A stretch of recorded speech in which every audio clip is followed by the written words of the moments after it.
right now.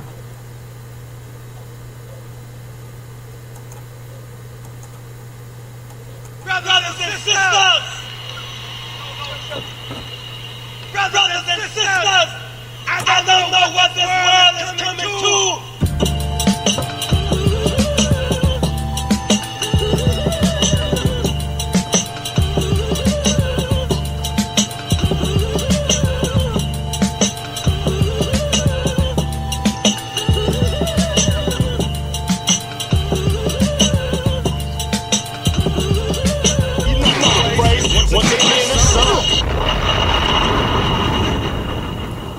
Welcome aboard, people. Once again, it's your man B coming at you live and direct. This is the End of the Bench podcast. This is a continuing in our series of athletes that, as you know, I want to shed light on all athletes, not just the superstars, because the superstars get enough light. Sports is not just made up of superstars, it's made up of a team of people, and you get nowhere without a team. This afternoon, or actually this evening's interview, will be with former NBA player, former NCAA player, Alvin Sims. Welcome aboard, Alvin. Thank you for sharing your evening with us. Thank you. I appreciate the opportunity. All right, thank you. Now, Alvin, like I was saying, Alvin, as I was saying off the air, I just want to shed light on other players. You know, LeBron James and the Joe Montanas and all those guys, they get enough light. Guys like your story, you have a unique story. It's a story that can inspire others, and it's a story that is part of the brick that we call professional basketball, college basketball, and sports as itself, and the building of sports of itself. So let's jump right into it. You're from Paris, Kentucky. How was it growing up in Paris, Kentucky? It's a small town. Pretty much, it was they had a lot of sports for the community. So our outlet was sports. You know, in the small community, because we really didn't have any other things to look forward to. Okay.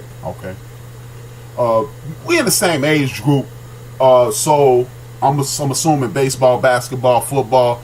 What was your initial attraction? Was it always basketball, or was it something else? I didn't play. The first sport I played that was organized was football. Okay. And I excelled in football.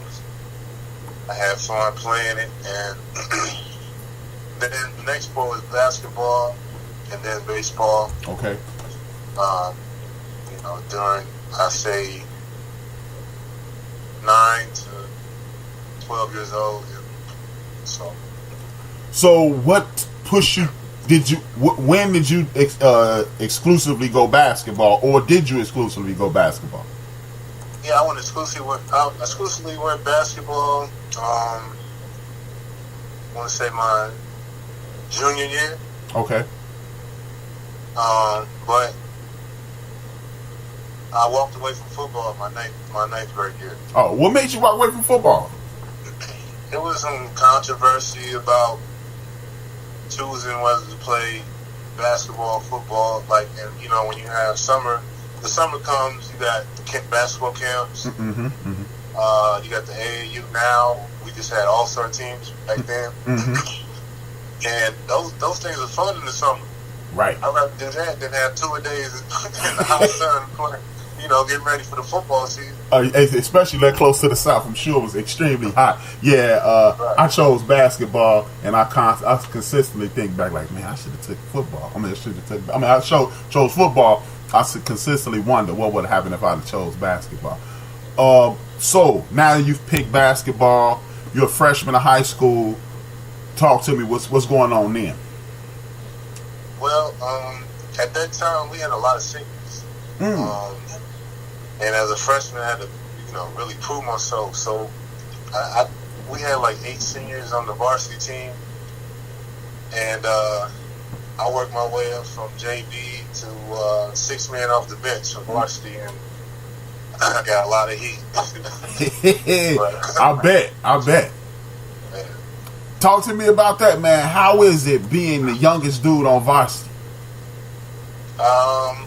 It was a lot of pressure, because the previous teams are very, you know, they're very well coached, and they they did pretty good every year, and they had this reputation. Mm-hmm.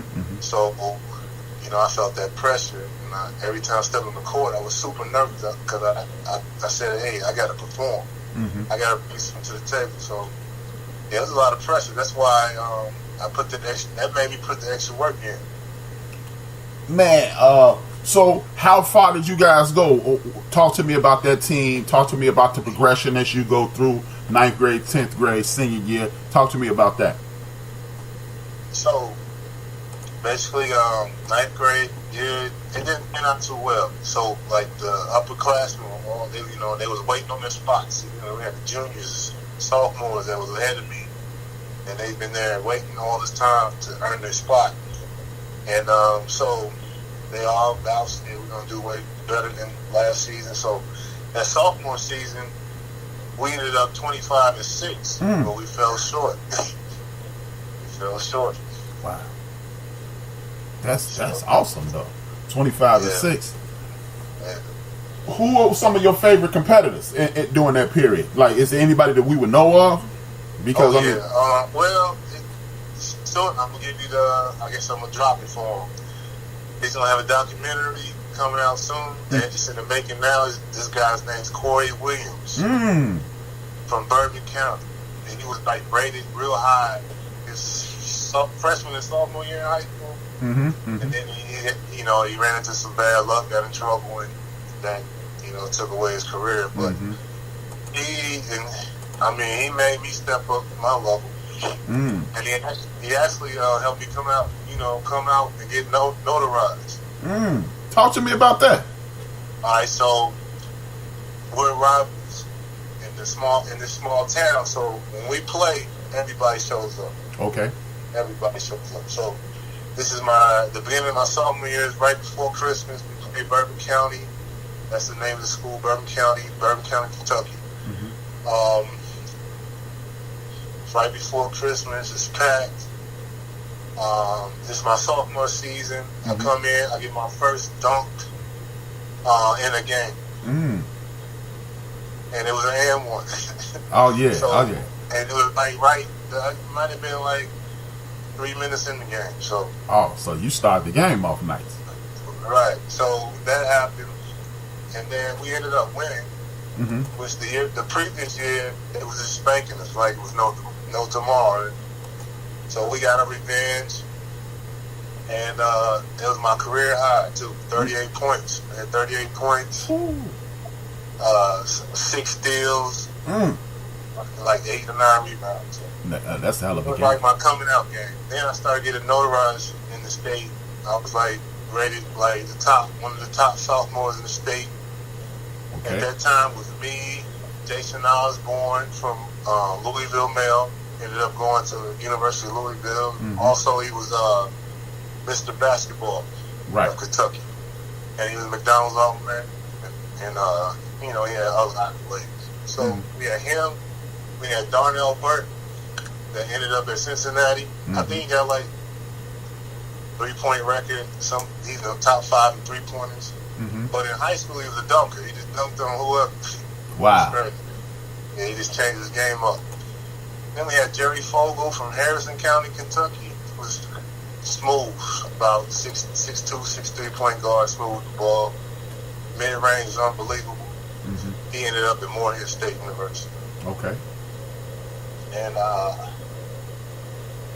at that time, that's when they started picking Kentucky All-Star team, ran by Eddie Ford, Travis Ford's father. Right. Coach at collegiate coach. So he picks the team and the guys I named, except for Jason, he turned us down. And we ended up going to Vegas. We won our division in the Nike Invitational. We went out to Pepsi in LA. Pepsi had a tournament. We won that tournament. They had I think it was modern day, I don't know, Charles O'Bennett. I think all them guys were in it. Okay. So we just went out there, small club from Kentucky, and How did y'all bid? So, like, when you're from a small place like Kentucky, do you have an extra chip on your shoulder because of this? Not really, because our town, and Kentucky's known for basketball. Right. And our town, even though we were small, we had a lot of athletes. I mean, if they were pointed in the right direction, they were all, have the opportunity. But no, I didn't have a chip on my shoulder because I knew I could go and compete with whoever. Okay. So, and so I have a story about breaking the backboard in France. Man, talk to me. So Eddie Ford, who had the traveling team, picked like a national team at this time. So we were representing the United States going over there. It was like a junior Olympic type thing. And the Gauchos from New York brought their own team. So they brought their own team.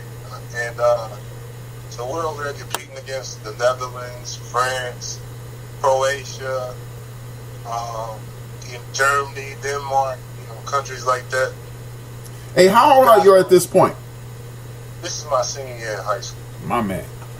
But I was bringing it up because Eddie Ford, who ran the Kentucky All-Star squad, was running this. Now, for a second, I thought you were like a junior or something, but I'm like, it's equally impressive.